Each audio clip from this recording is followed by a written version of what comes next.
risque de brûler. C'est bien cuit, le temps de finir la vidéo. Notre brioche risque de devenir une brioche cramée. Merci. Bonsoir, c'est votre ami, le docteur Samuel El Wabantou. Nous nous retrouvons une fois de plus ce soir pour l'exhortation de minuit. Je suis heureux d'être avec vous ce soir encore, peuple de Dieu. Nous poursuivons avec le thème que nous partageons cette semaine, agir avec Dieu. Ce n'est plus le temps de simples paroles, mais c'est le temps de passer en action avec Dieu. Les gens croyaient que Dieu ne fait plus rien. Jésus-Christ est venu nous dire, mon Père agit jusqu'à présent, moi aussi j'agis. Et si Jésus-Christ agit avec le Père, nous aussi, nous avons le devoir d'agir avec le Père. Parce que Dieu ne s'arrête pas d'agir. Dieu continue à agir. Et Dieu cherche des partenaires, des co-ouvriers avec lui pour qu'il agisse avec eux et qu'il puisse agir au travers d'eux. Le sous-thème que nous partagerons aujourd'hui, c'est Dieu aime les gens qui osent. Dieu aime les gens qui osent. Retenez cela bien. Je prendrai 3 situations de la Bible. Nous voyons comment Dieu se met en action quand les gens osent, quand les gens ont de l'audace d'entreprendre quelque chose. Je commencerai par cette histoire que j'aime. Dans le premier livre de Samuel, chapitre 14, le verset 16, c'est l'histoire de Jonathan. C'était la crise. Israël était en guerre avec les Philistins. Ils étaient en sous-nombre. Les Philistins étaient innombrables, une grande armée. Et Israël était en train de perdre la guerre. Et Jonathan s'est levé un jour, il a dit, mais on va rester comme ça?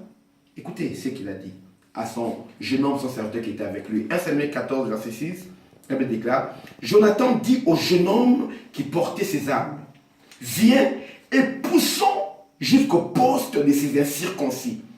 Peut-être l'Éternel agira-t-il pour nous. Je répète, peut-être l'Éternel agira-t-il pour nous, car rien n'empêche l'Éternel de sauver au moyen d'un petit nombre comme d'un grand nombre. Bien aimé, quand on est dans l'impasse, on est dans l'échec, on est dans le statu quo, rester là sans rien faire, je vous dis la vérité, ça provoque la colère de Dieu. C'est comme si on croit ou on prie un Dieu qui est incapable, un Dieu qui est inactif, un Dieu qui ne peut rien faire. C'est pourquoi Dieu aime les gens qui osent, les gens qui ont de l'audace, les gens qui veulent entreprendre quelque chose. Parce que notre Dieu est toujours en mouvement. Il s'appelle l'Éternel qui était, l'Éternel qui est et qui vient. L'Éternel je suis, il ne reste pas statique. Non, là, il était, il est, il vient. Parce que Dieu est un Dieu de mouvement. C'est pourquoi il déclare que même pour nous-mêmes, c'est de lui que nous avons la vie, l'être et le mouvement. Dieu aime les gens qui bougent, les gens qui entreprennent quelque chose. Dans cette situation de chaos, la défaite était certaine. Jonathan a dit, est-ce qu'on va rester ici? On voit les Philistins là-bas qui nous narguent. Poussons jusqu'à ce poste des Philistins. Je veux oser. Allons.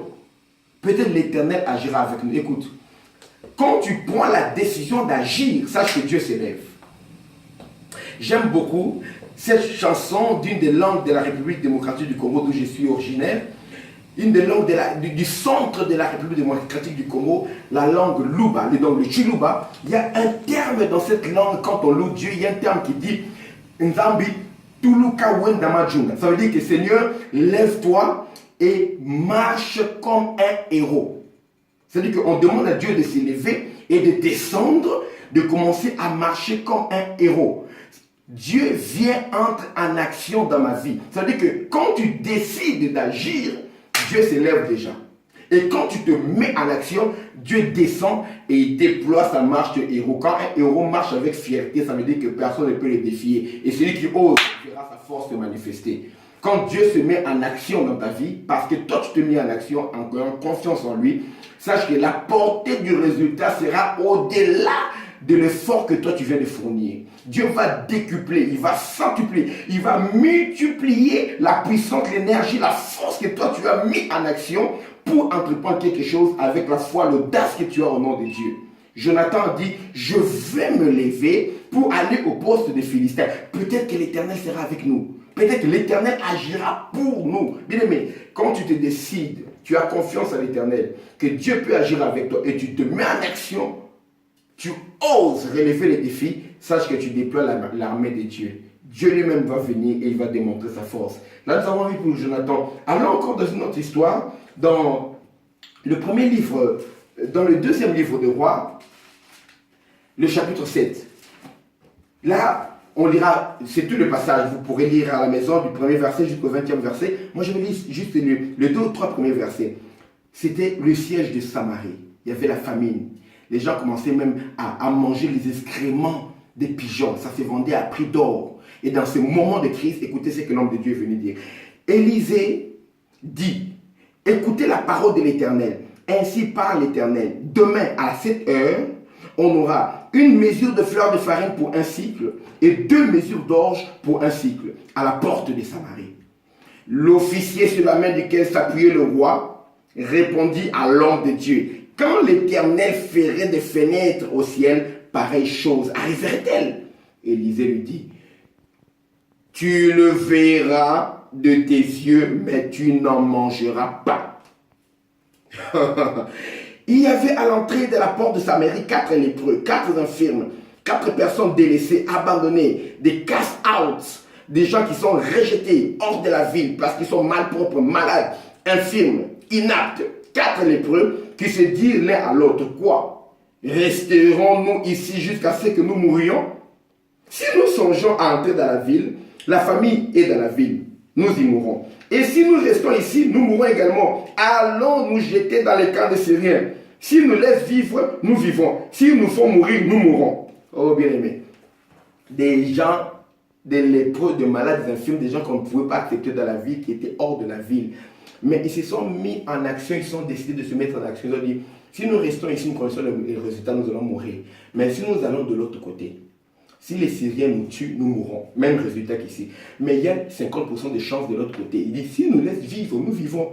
Il dit, mais 50% de chances. Écoute, s'il y a un seul pourcent de chances, donc une petite probabilité, un petit pourcent de probabilité, un seul, de rester en vie et d'entreprendre quelque chose avec Dieu, il faut essayer. Un petit pourcentage de probabilité, c'est déjà grand, c'est beaucoup devant Dieu. Mais pour les lépreux, c'était 50-50, 50% de probabilité qui restent en vie. Alors ils sont mis en action.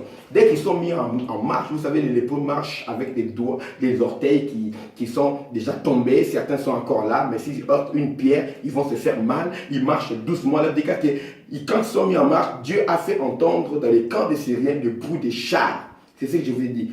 Quand tu te décides de te mettre en action dans ton entreprise, dans ton mariage, dans ton ministère, peu importe ce qu'il y a, dans ta carrière politique, tu prends la décision de te mettre en action, sache que Dieu s'élève déjà. Et quand tu entres en action avec la confiance en Dieu, tu oses, Dieu aussi se met en marche. Mais la puissance que Dieu va déployer sera au-delà de l'effort que tu es en train de faire. La marche lente, nonchalante des lépreux a produit le bruit des chars dans les camps de l'ennemi. Alors qu'est-ce que tu attends? Dieu aime ceux qui osent. Le dessein que tu as dans le cœur, pourquoi on doit rester ici mourir?